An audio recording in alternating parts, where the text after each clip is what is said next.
chantier. Avec les majuscules qui vont bien. La légende de l'histoire du ciel, le Spitfire. L'homme qui a, certains disent, c'est l'homme qui a sauvé la démocratie. C'est pas faux, puisque si la bataille d'Angleterre avait vu la défaite de la Grande-Bretagne, comme la France avait été défaite quelques semaines auparavant, ben peut-être que l'histoire de l'Europe et la cellule de l'avion qui est finalement un avion relativement complètement délirant, un cockpit qui parlait sorti de plus grande Alice au pays des merveilles, où les choses sont partout, sauf qu'on les attend, il faut chercher un peu tout, il n'y a rien de très rationnel là-dedans, le split, l'intérieur, le cockpit, facile, gentil, prévisible, que finalement c'était, pour eux, c'était sans doute la meilleure garantie de se dire, ben, j'en sortirai peut-être libre. Voici donc à l'atterrissage Christophe Jacquard et le seul Spitfire qui vole en France. Voilà.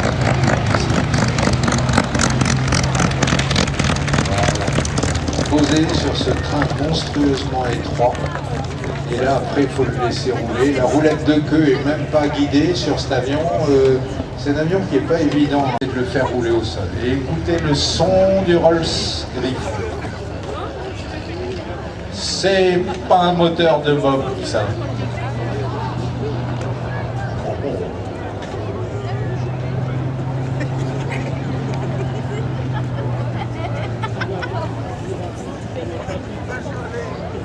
Avion magnifique, moteur phénoménal. Mais ce qui va décoller maintenant, personnellement, je trouve que c'est difficile d'aller plus haut dans la beauté, le génie, le son, l'exotique. On est en 1938, 2 ans avant la guerre, en moment au début de la guerre pour les Américains. Et en Californie, il y a un avion dessiné par un type qui a 26 ans. Il fait son premier vol, depuis les ateliers de Lapide,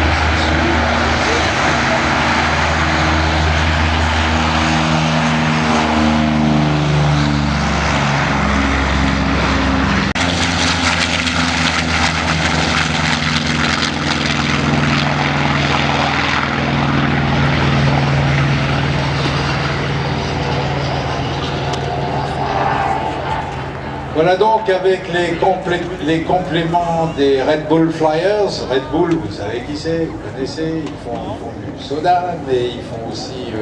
un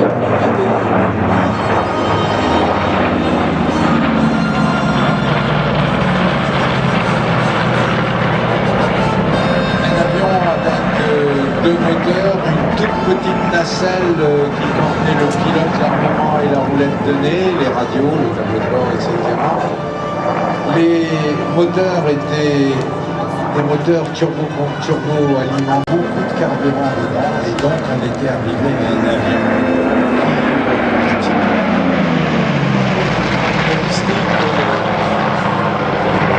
qu'on allait retrouver des années plus tard sur les jets, c'est le premier jet. Dans l'aile de Lightning, c'est le Corsair. Le Corsair, c'est donc un avion qui est devenu ultra célèbre à cause de la série télévisée des 4 brûlés.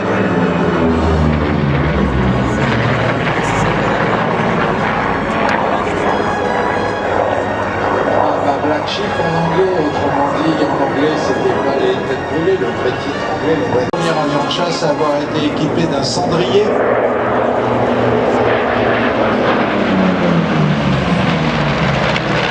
Et là, ce qui est intéressant dans cette présentation simple, c'est justement de voir un truc. C'est que le Lightning, potentiellement, attend une marche de vitesse absolument phénoménale sur son terrain.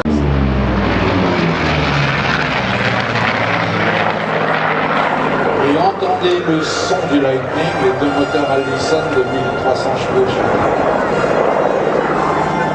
Alors pour nous Français, il faut un peu parler du Lightning quand même, parce que c'est l'avion à bord duquel Antoine de Saint-Exupéry a disparu.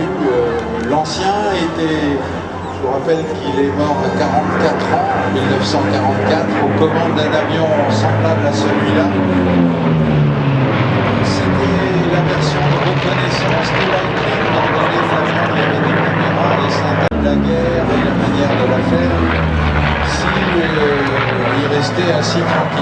de la guerre et devenir un grand notable et récupérer son prix Nobel de littérature qu'il aurait normalement dû avoir, puisque, entre autres, Le Petit Prince est quand même le livre le plus lu de l'histoire de la littérature, comme de l'histoire de l'humanité.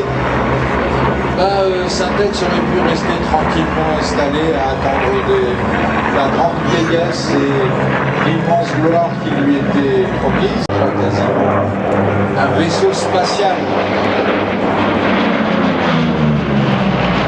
Et malgré tout, Saint-Ex l'Ancien avait réussi à tirer des fils. Donc Saint-Ex voulait voler et lorsqu'il était revenu le son. Il y a des tas de gens qui vous disent ouais, Saint-Ex il pilotait pas si bien que ça. Ben voyons gamin, ben voyons.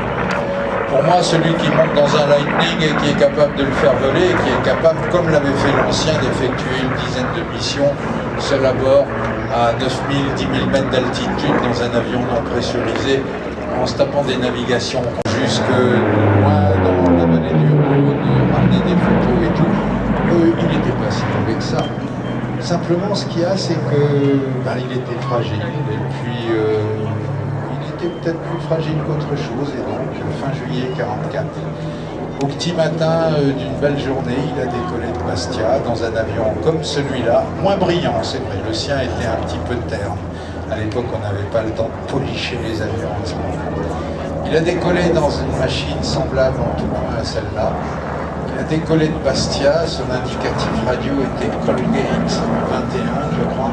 C'était Colgate, le numéro, je crois que c'était 21. Écoutez le son.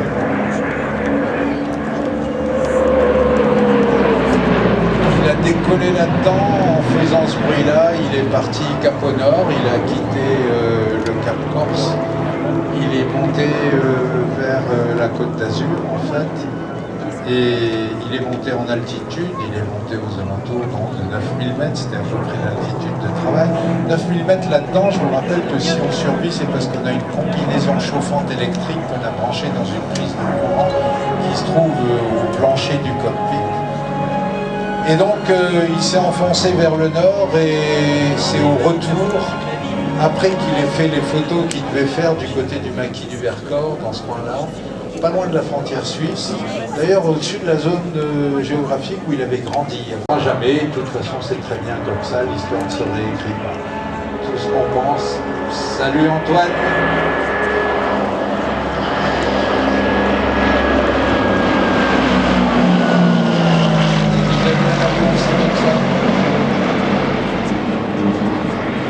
Le Spitfire, il est pas mal ici, mais celui-là, il a un supplémentaire.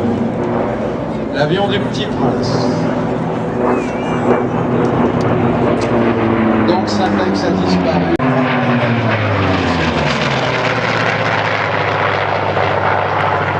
Un avion fait au départ pour les marins, pour la marine américaine. Mais quand les marins américains ont touché son... Alors collègues qui forment ce qui eux, d'ingrédients, en gardant quand même les données de base du personnage. Et avec le Corsair, Boyington est devenu une star de la télévision. Mais alors on me dit, mes camarades, que je crois que la patrouille de France a mis en route. Oh, ils sont même en vol, Bernard. Oh là là, je suis en retard. Non, il n'y a pas de souci. Alors je passe la main. Eh bien, merci Bernard. Mesdames, Mesdemoiselles, Messieurs, bonjour. Toute l'équipe des pilotes et des mécaniciens, ils sont d'ailleurs à ma droite, la droite du quart podium lorsque l'on regarde le spectacle, pour vous accueillir à la petite boutique La Patrouille de France. Alors allez y rejoindre si vous voulez eh bien, un petit souvenir ou un poster. En tout cas, toute l'équipe est très heureuse et très fière de vous présenter après 6 à 7 fois. Avant de les admirer, ils vont arriver de notre droite. Eh bien, je crois qu'il est important de saluer et de remercier chaleureusement les organisateurs de ce meeting qui ont encore organisé ça, encore une fois, pardon, de main de maître. Et je crois qu'on peut réellement les applaudir. Merci pour eux.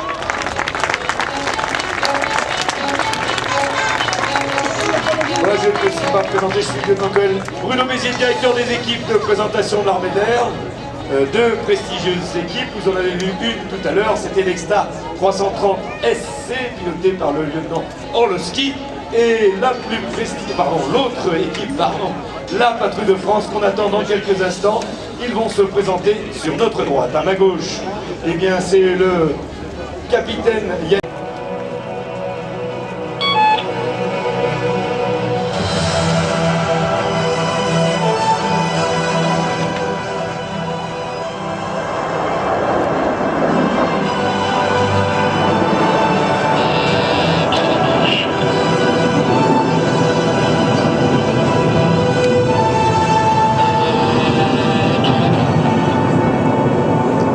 Virtuosité dans ce premier enchaînement qui se conclut par un magnifique passage public. Devant vous, en formation de canard.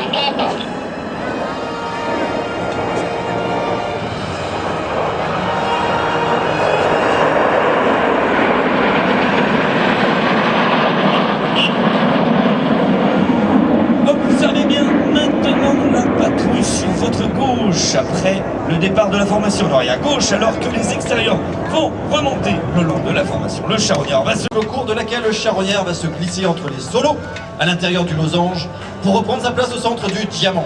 Apprécions ensemble ce magnifique enchaînement de la Patrouille de France.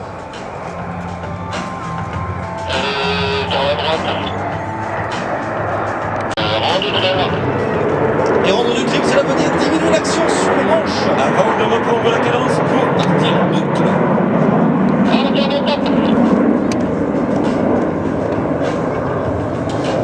Observez bien, en particulier la dextérité des solos lors du passage en grande flèche.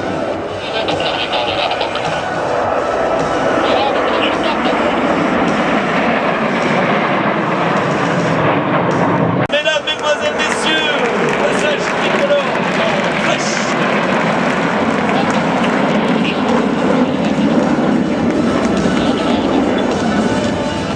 Après se renverse à droite en flèche très serrée, la patrouille va adopter la formation croisillon, particulièrement technique pour les extérieurs qui viennent se placer de front avec les intérieurs.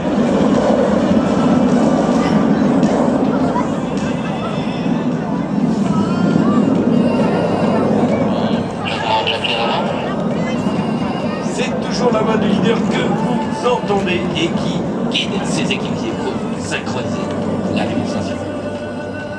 Je diminue l'inclinaison.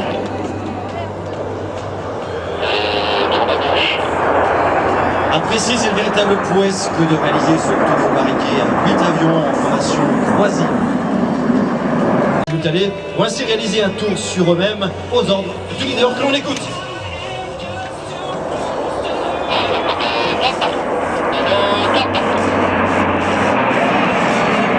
On peut les applaudir car c'est un geste très précis.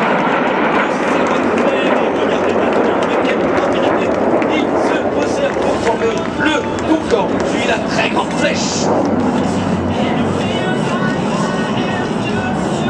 C'est une phase très technique pour en garantir la simultanéité.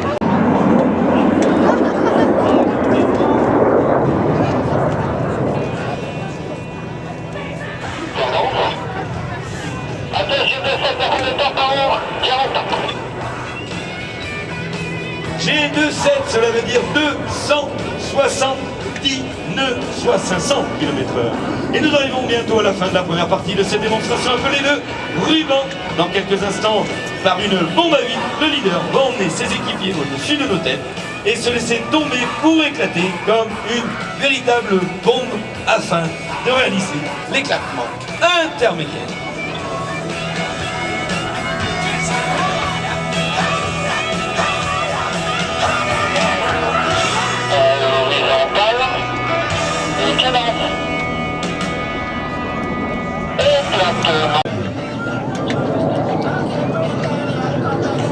Cette Ziggy, dans quelques instants, elle va se terminer face à vous par un magnifique éclatement du box avant. Intermédiaire en attaque. J'adore. Exactement top et snap. Et pile dans l'axe juste derrière eux, dans les...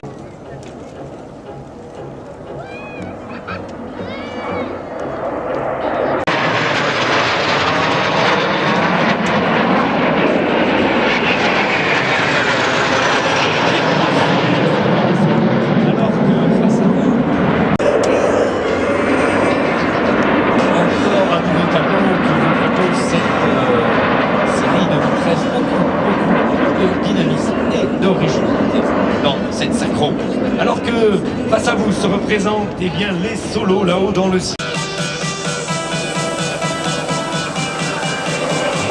Ce slalom, il est beau, il est centré. On peut les applaudir alors qu'à gauche...